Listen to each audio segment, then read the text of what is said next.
Good afternoon. Welcome to Seattle's Eastside Real Estate Podcast, the podcast dedicated to living and working on the East Side. It is Wednesday. August 17th. We're live on Facebook and YouTube. Please take a moment to subscribe or smash the like button. Feel free to put your comments in there.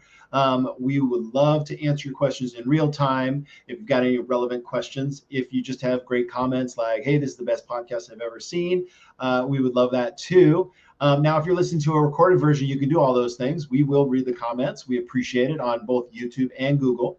And then also, if you would like to subscribe to not only this, but past and future podcasts, you can do so on Apple Podcasts, Google Podcasts, Spotify, any of the other platforms. You can find us by searching the Seattle Eastside Real Estate Podcast.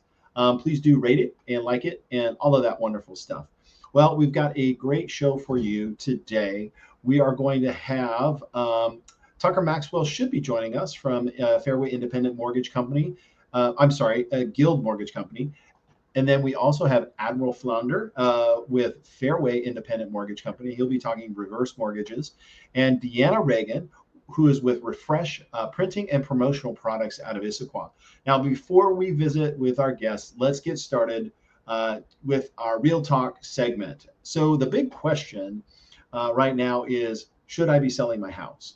So the market has definitely changed quite a bit. And let me tell you, the answer to that is, yeah, you should, but your asking price matters now more than ever. And you can read that on our website, the whole blog post. But there's no doubt that the market has changed.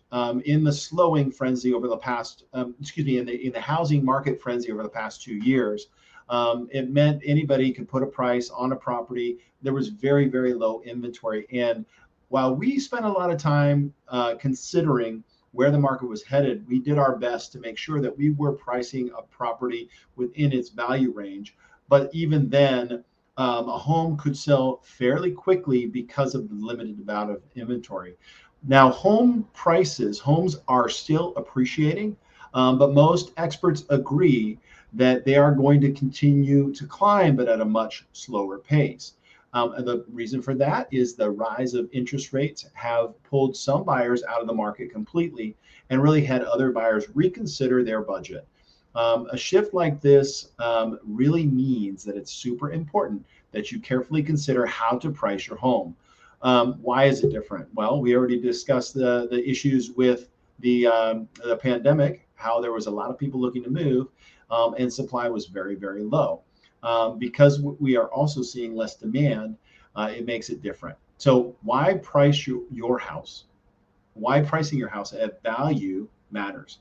So the price you set for your house is a message to potential buyers. Buyers are looking at a market that is changing, and they are essentially going to look and see, are you really motivated to sell? And here's what I tell our our sellers, is you have to consider that your first listing price is going to be the starting price. And it may be that the market reacts well, and it may be that the market allows your home to sit on the market over time. It's not our goal to keep doing that, to have a home to stay on the market a long time. However, the new normal is about 30 days of market time before a price improvement happens. Why is that? Well, a lot of people have short-term memories, but back in a more balanced market, you are going to have more people, more buyers come and go and actually consider their options before making an offer. Let me explain. In the past, it was, here are the 5 homes in your price range. Which one has the most amount of things you're looking for? Okay, because it won't be available next week. Well, in this instance now, a buyer can go out, consider a home, and then wait a few weeks, look at a couple more homes in that neighborhood, and determine now which one is the best. So the reason for maybe locking a price in and not just overly aggressively reducing prices is it's allowing the buyers to understand what the new normal is. It's that it's going to take a little bit of time for that price to sink in, for them to realize as they look around that that is a fair market price. So the idea there is pricing for impact, but knowing that it isn't going to be a bidding war. You shouldn't expect that. Many sellers are holding firm on their price, and that's okay. That's definitely okay. However, at some point, when you start to see homes in that neighborhood go pending or pending inspection, and your home stays on the market week after week, what it's telling you is for the features and benefits that your house has to offer, buyers are now choosing other homes. When buyers are choosing other homes, you've got to figure what are the features that you can change, or what is the price? Because that's all we have to do. The marketing exists, but what are the features that you have? If somebody's constantly choosing another property, it could be they have one more room. It could be that the kitchen is remodeled. It could be that the location in relationship to the amenities is better.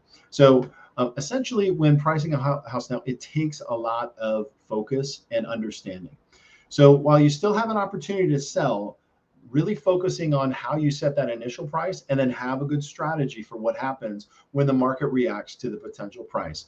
Now, if you're thinking about selling a home and you're not quite sure, we've got a lot of ways to look at that. I'd be happy to sit down. Anybody on the team, the Eastside Real Estate team, will be happy to sit down and review your options and discuss what price. Bottom line, home prices, home price right will sell in today's real estate market. So let's connect. And that is our Real Talk segment for today. Thanks for watching.